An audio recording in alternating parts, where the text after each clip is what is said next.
Have you been avoiding decision making? I'm going to teach you my 3 simple steps to help you move forward with those decisions that feel a little too big and that we sometimes tend to delay.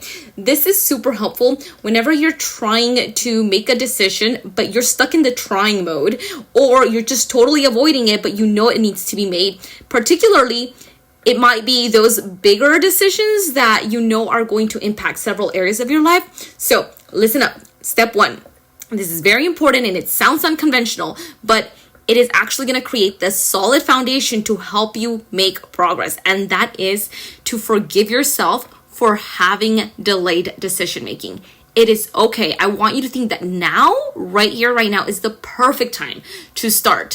So there might be some feelings that you need to let go of. You need to observe and process, and it doesn't need to take you more than 3 minutes to do this. Just notice if there was any shame or guilt or frustration around not having made that decision yet that you want to let go of, so you can have a clear space from which to start in. It doesn't help us to keep lingering like, oh, I should have, why haven't I? Any of those things. Release. All right. Second step.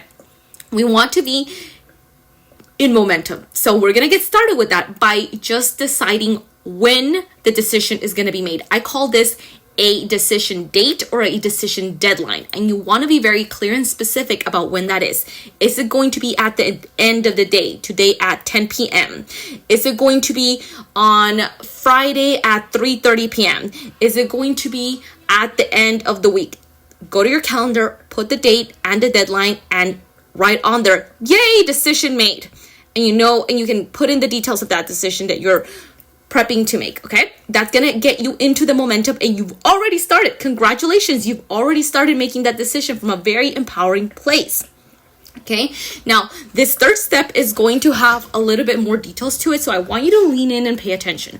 This third step is going to be what you're going to do between now and the deadline for the decision. Okay, that's called, I like to call it the prepping period.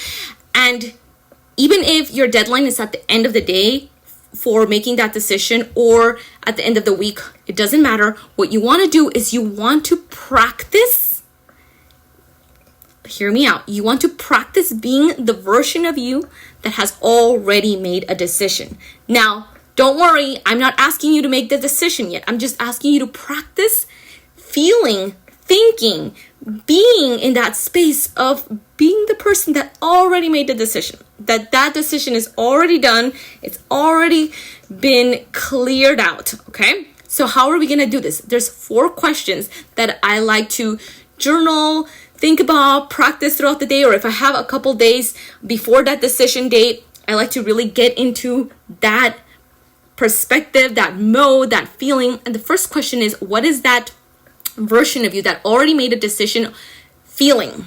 Okay, that decision done self. Let's call her your decision done self.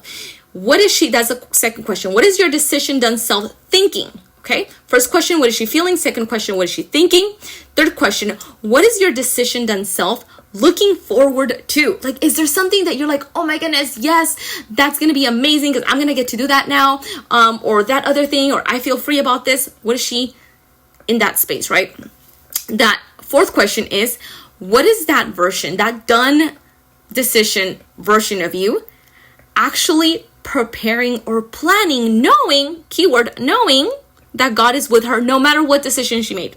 Okay, we're going to practice being the version, just getting into the character of that version that already made a decision, and she knows that whatever the decision was, God is with her and she is about to step into the next, and she is thrilled about planning this next stage. What is she planning? When you journal out these questions and practice those thoughts and those feelings and being that version, it becomes so much easier for you to actually reach that decision date and make a decision that you not only love, but that you're going to actually follow through on. Now, what I want to highlight is the importance of that third step, those questions and practicing being that. Often what we do, and the big mistake we make, is that we set that deadline for the decision, but then we overthink, we overcomplicate, we overwork, and we are researching or wanting to have more time, more information, more to look at, and that is not helpful. In fact, a 2023 research shows that when given more information, people tend to make less wise decisions. Okay? They separated into 3 groups. One was given a lot of information, one was given some information, one was given very little information.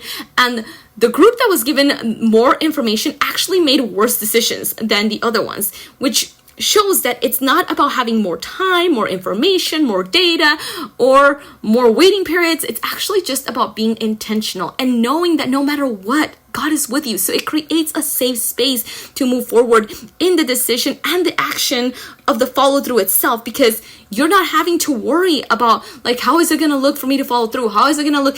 No, if you know from the very beginning, God is with you as you're moving forward in this decision making process. You don't have to keep on waiting or praying circles around the subject. You can just go to him and know that he's going to be with you and he's going to walk it out with you and help you through every step of the way and redirect you as you go. If need be, then you know it becomes a lot safer, but you need the practice of that. And that's why we step into these stages where we can actually get in the practice so that when we make that decision, it's bold, it's beautiful, and it's in confidence in Christ.